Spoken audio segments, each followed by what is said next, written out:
What's up, DIYers? It's Walker with DIWHY.LIFE, and in this episode we are going to be digitizing some old VHS tapes using this video converter I bought off Amazon for less than 15 bucks. Alright, let's open it up and see what's inside. I got Zephyr in the studio today. You want to say hi, Zephyr? Zephyr? Zephyr? Zephyr, look. You say hi. You say hi, Zephyr. And so, I don't want to be throwing any trash on the ground because this guy will eat anything. It's a little freaky. So, we got to be careful.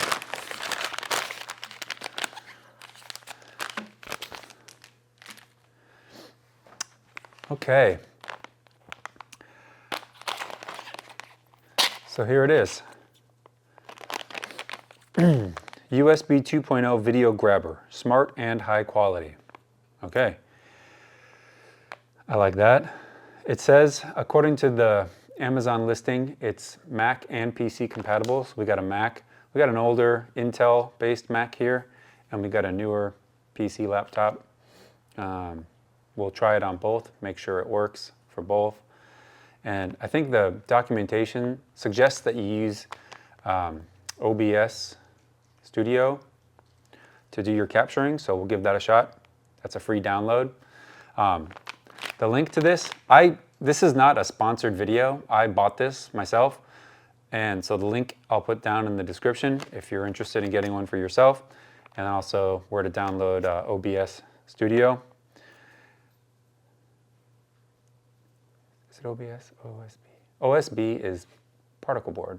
OBS is piece of software. I always sometimes get those two mixed up. Okay, well, let's open this up. Let's see what's inside. Not much.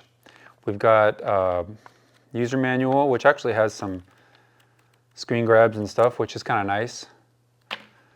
It's not just text, awkwardly written text. And then here's the device here. It has a USB-A connector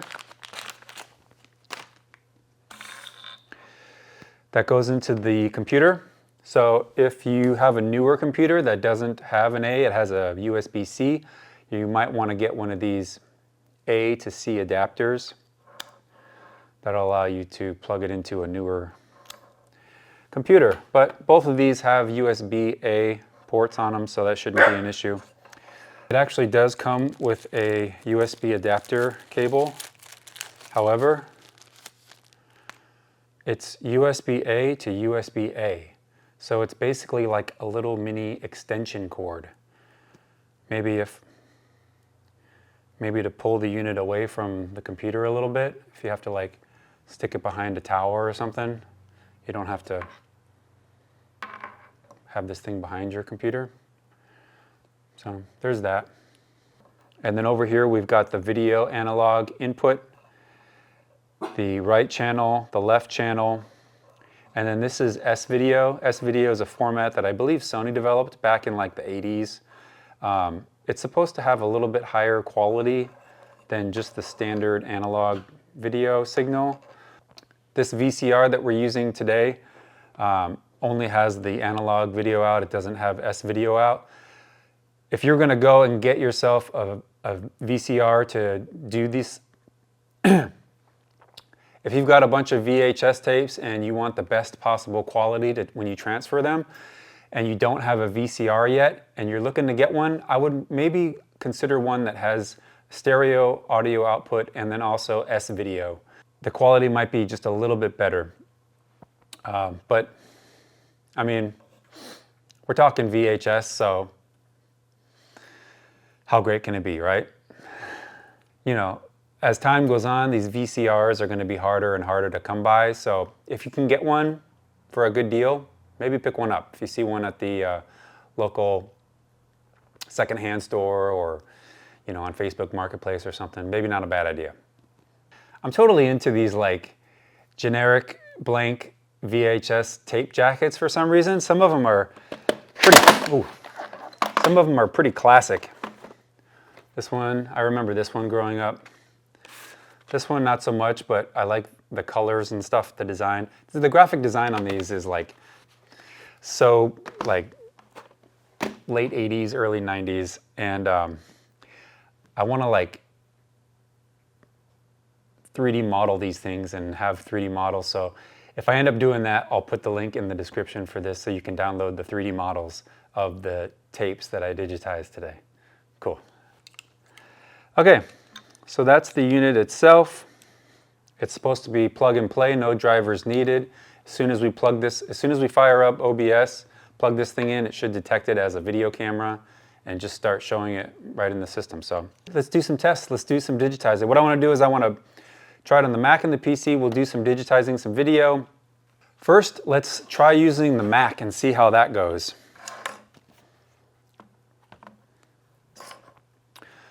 So what we'll do is we will connect our video. Oh, what? This is weird. This is weird. This is a female, and there's female connector. Okay, so we have to use RCA cables to connect these things. All right, let's get an RCA cable. Well, that's good to know.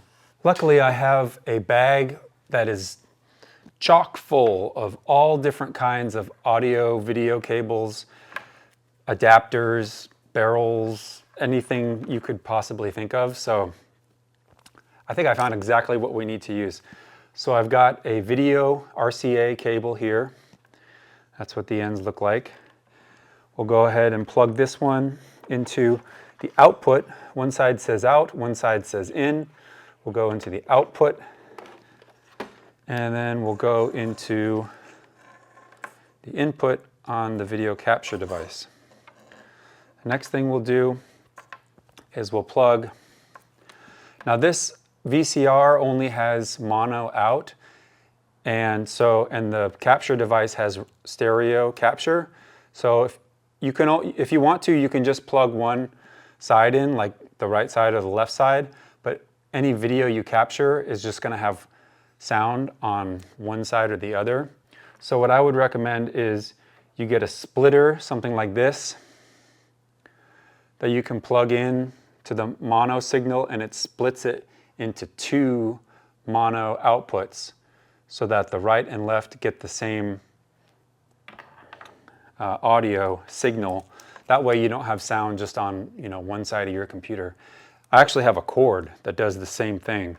It's got a single RCA connector there, and then it goes into the right and left channels like that.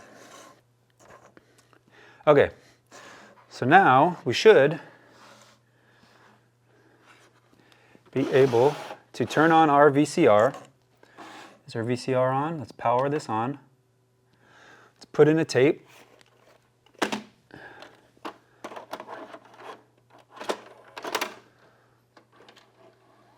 I think it automatically starts playing when you put a tape in, so we'll just let that play for a minute. Let's go ahead and log into our computer here. Now that we've got OBS Studio open on the Mac, there's a couple things we have to set up. We've got our VCR powered up with our tape inside, ready to hit play. First thing we want to do is we want to plug in our video capture device. So we'll plug this thing right into the side of the computer, just like that. Maybe give it a second to kind of say hello to the computer. And then the next thing you're going to want to do is in OBS, you're going to want to add it as a source, and you're going to want to add it as a video capture and an audio input capture source. So under video capture device, choose create new, hit OK. Under the device, we're going to choose USB video, and then for the preset, we're going to do 640/480, and then hit OK. Now we'll add the audio input capture, create new, We'll choose USB digital audio as the source, and that should be the VCR source. Now if you were to capture right now, you would capture a large video with a little video in the corner. So what you want to do to avoid that is go into Settings here, go into the video section, and up in here for your base canvas, you can click and highlight this, and you're going to want to type 640 x 480. And then you're going to want to choose 640 480 here as well. Hit OK. And now your video that you capture will match the video output of the VCR.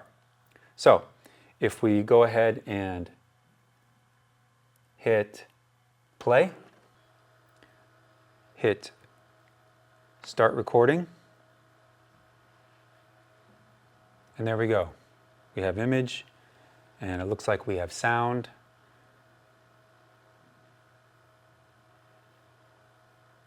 And everything seems to be working.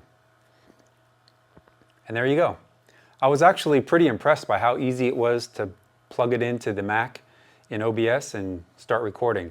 I did have to figure out some of those settings to avoid getting like black bars on the sides of the video. But after you get all the settings kind of dialed in, yeah, it works real nice. I'm impressed.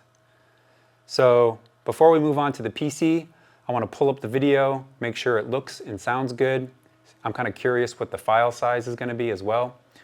And then we'll try the same thing on the PC. So I just went back and played the video and listened to it. It looked and sounded really good. I was impressed by the quality of the video that it captured. I didn't see much compression or artifacts or anything. I mean, aside from, you know, the crappy VHS signal, other than that, it actually looked and sounded really good.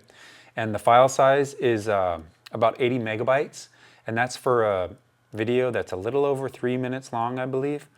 So that tells me that it's actually, for an MP4 file, that's a pretty hefty MP4 file for a 640 by 480 video of 3 minutes. So that tells me that the quality level is actually set pretty high, which is quite nice, because I think you'd rather it to be on the higher, for archival purposes, you'd rather have your videos captured at a higher quality, so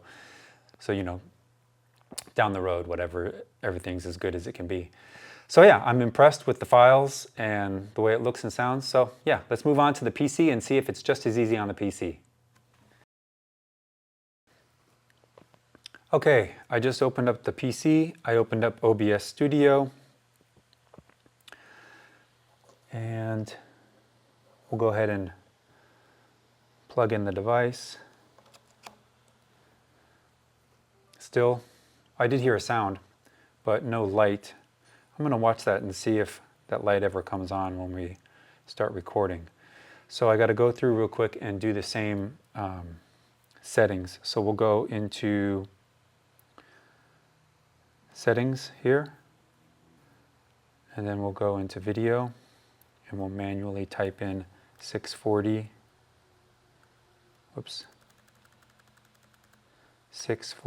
x 480, and then from the drop down choose 640 480, hit apply, hit OK, and then we'll add our sources. We'll do video capture device, new, and then choose USB video, and then for the video resolution we'll do custom, and we will choose 640 480, just like that. And then we also have to go in, remember, and add our audio input capture. Create new. We'll choose USB.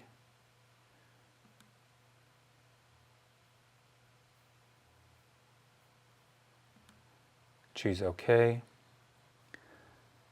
I'm going to turn down this microphone. we'll go ahead and hit play. And we'll choose Start Recording. There it goes. Just as easy on a PC. So yeah, PC, Mac, easy peasy, whatever you got. It's great. I'm actually pretty impressed by how easy it is to plug and play and get these things recording with just a couple of free pieces of software and a couple of adapter cables. Once you get all the settings set and everything's looking good, the recordings they sound great, they look great, and they're good file sizes. So kudos, well done. For under $15, my mind's blown, totally. That's about all the time I have for this video. If you like this video, please hit that like button and subscribe to my channel. If you have any questions about the digital video capture device or about transferring and digitizing VHS or old, mini DV or whatever media you have, please leave them below. And we'll see you next time.